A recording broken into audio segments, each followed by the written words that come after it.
The story we are going to tell you today might change your life. This story is about a jobless man who had just moved to a new city. The man desperately needed a job to survive. So he applied for the position of office boy at Microsoft. The HR manager interviewed him, then gave him a test to clean the floor. The man passed the test with flying colors.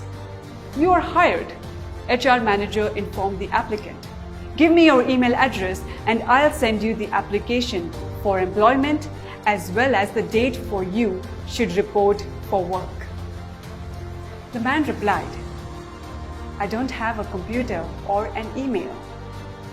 "I'm sorry," said the HR manager.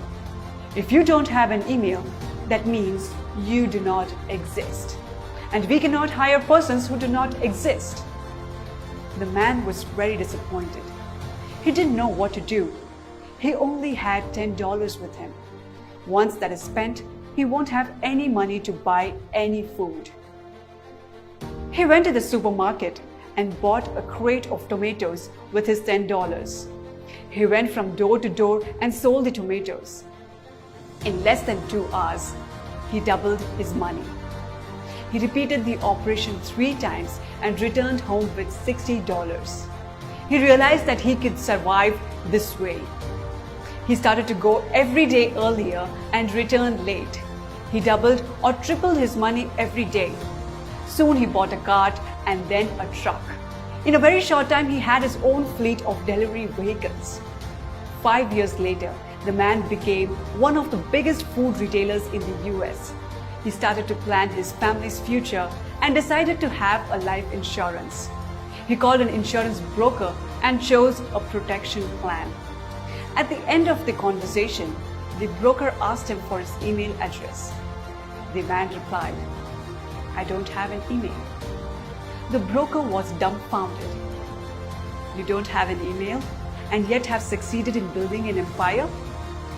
Can you imagine what you could have been if you had an email?" he exclaimed. The man thought for a while and replied, "An office boy at Microsoft."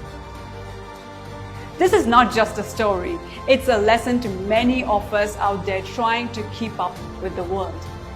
If you have just lost your job or just failed an interview, don't worry. Be optimistic.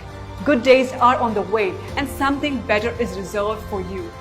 All you have to do is explore, innovate, and explore. And never give up. A rejection doesn't mean you are a failure. It just means you have to try one more time. As Thomas Wayne said to Bruce once, "Why do we fall? So that we can learn to pick ourselves up." So get up and go out there. You are the master of your destiny.